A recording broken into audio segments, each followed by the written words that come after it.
Hello అందరికీ ముందుగా నమస్కారం అండి. ఈరోజు ఈ వీడియోలోని సికింద్రాబాద్ ఉజ్జయిని మహాకాళి ఆలయం గురించి కొన్ని విషయాలు. లష్కర్ బోనాలు అనగానే మనకు గుర్తొచ్చే ఆలయం సికింద్రాబాద్ ఉజ్జయిని మహాకాళి దేవాలయం.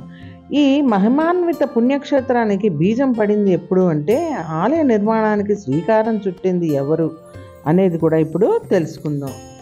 ఈ ఉజ్జయిని మహాకాళి దేవాలయం తెలంగాణ రాష్ట్ర రాజధాని అయిన మన హైదరాబాద్లోనే గల దేవాలయం. ఇది చాలా పురాతనమైన దేవాలయం.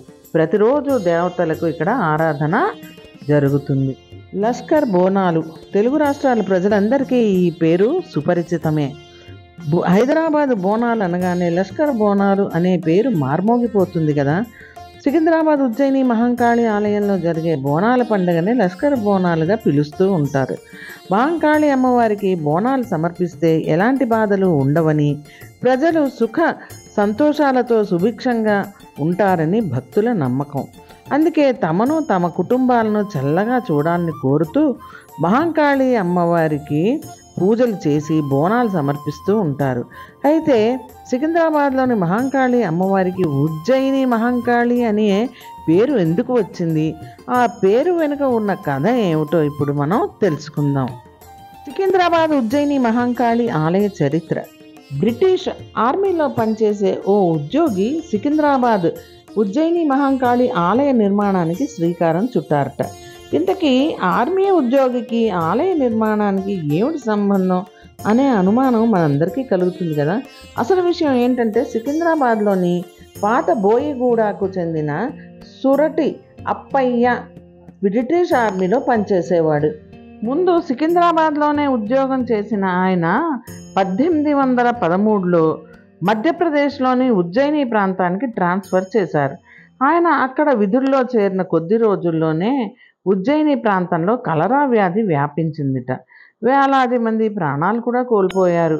ఆ సమయంలోని ఉజ్జయినిలోని మహాకాళి అమ్మవారిని తన సహోద్యోగులతో కలిసి అప్పయ్య దర్శించుకున్నారు. కలరా వ్యాధి తగ్గి ప్రజలు సుఖంగా ఉంటే తన సొంతూరులో కూడా ఉజ్జయిని అమ్మవారి గుడి కట్టిస్తానని మొక్కుకున్నారట. ఆయన కోరుకున్నట్లుగానే కొద్ది రోజుల్లోనే కలరా వ్యాధి తగ్గుముఖం పట్టింది. చాలామంది ప్రజలు కలరా నుండి కోలుకున్నారు కూడాను. ఉజ్జయిని అమ్మవారి కటాక్షం కారణంగానే కలరా వ్యాధి తగ్గిందని అప్పయ్యతో పాటు ఆయన వెంట ఉన్న మిత్రులు కూడా భావించారు. సుమారు 2 సంవత్సరాల తర్వాత అంటే 1815లో అప్పయ్య సికింద్రాబాద్కు వచ్చారు. ఉజ్జయినిలో తాను మొక్కిన మొక్కు గురించి కుటుంబ సభ్యులకి తెలియచేశారు. బంధుమిత్రుల సహకారంతో పాత బోయిగూడ బస్తీకి సమీపంలోని ఖాళీ స్థలంలో ముందుగా కట్టెతో తయారు చేసిన మహాకాళి అమ్మవారి విగ్రహాన్ని ప్రతిష్ఠించారుట. ఉజ్జయిని మహాకాళి అమ్మవారిగా నామకరణం కూడా చేశారు. పూజలు మొదలుపెట్టారు. ఉజ్జయినిలో తాము అమ్మవారిని దర్శించుకున్న సమయంలో ఆషాఢమాసం అవడం వల్ల సికింద్రాబాద్ మహాకాళి ఆలయంలోనూ ఆషాఢంలో జాతర నిర్వహించాలని అప్పయ్య నిర్ణయించుకున్నారు. ఇంకా జాతరకు వచ్చే భక్తులకు నీటి సౌకర్యం కల్పించాలనే ఉద్దేశంతో పక్కనే ఉన్న బావికి మరమ్మతులు చేయిస్తూ ఉండగా మాణిక్యాల అమ్మవారి విగ్రహం దొరికిందిట. ఆ ప్రతిమను కూడా అమ్మవారి పక్కనే పెట్టి మాణిక్యాల అమ్మవారిగా కూడా పేరు పెట్టారు.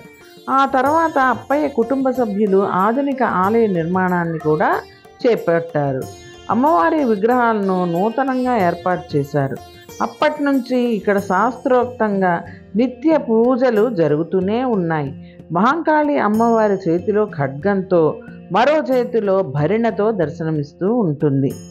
ఇంకా ఈ గుడి నిర్మించిన నాటి నుండి అంటే 1815 నుంచి ఆషాఢ మాసంలో ప్రతి ఏటా బోనాలు జాతర నిర్వహిస్తూనే ఉన్నారు. అమ్మవారికి బోనం సమర్పించి మొక్కులు చెల్లించుకుంటే అంటువ్యాధులు సోకకుండా కాపాడటంతో పాటు ఆయురారోగ్యాలతో సుఖశాంతులతో ఉండేలా చూస్తుందని భక్తుల నమ్మకం. అందుకే లష్కర్ బోనాల పండుగలో పాల్గొనేందుకు సుదూర ప్రాంతాల నుండి పెద్ద సంఖ్యలో భక్తులు తరలివచ్చి అమ్మవారిని దర్శించుకుంటారు. ఈ ఆలయము సికింద్రాబాద్ జనరల్ బజార్లో కిక్కిరిసిన దుకాణాల మధ్య ఉంది. అప్పట్లో ఆలయం మాత్రమే ఉండేది, కానీ రాను రాను జనావాసాలు బాగా పెరిగిపోయాయి. ప్రతి సంవత్సరము ఆషాఢ మాసంలో జరిగే జాతరలకు లక్షల సంఖ్యలో సుదూర ప్రాంతాల నుండి భక్తులు తరలి వస్తారు. ఇంకా ఈ జాతర జరిగే సమయంలో ఉజ్జయిని మహంకాళి మాతని అంబారీ మీద ఊరేగిస్తారు. ఇంకా ఈ జాతర ప్రతి సంవత్సరం ఆషాఢ మాసంలో ఆదివారము ఇంకా సోమవారము తప్పకుండా బోనాలను సమర్పించుకుంటారు. శ్రీ ఉజ్జయిని మహంకాళి దేవాలయం భక్తుల పాలిటి కొంగు బంగారంగా పూజలు అందుకుంటోంది. మీకు కనుక ఈ వీడియో నచ్చినట్టయితే తప్పకుండా లైక్ చేయండి, షేర్ చేయండి, కామెంట్ చేయండి. మొదటిసారిగా ఈ టాటాస్ క్రియేటర్ స్టూడియో ఛానల్ని చూస్తున్న వాళ్ళు తప్పకుండా సబ్స్క్రైబ్ చేసుకోండి. మళ్ళీ ఇంకొక మంచి వీడియోతో మీ ముందుంటానండి. అంతవరకు నమస్తే అండి.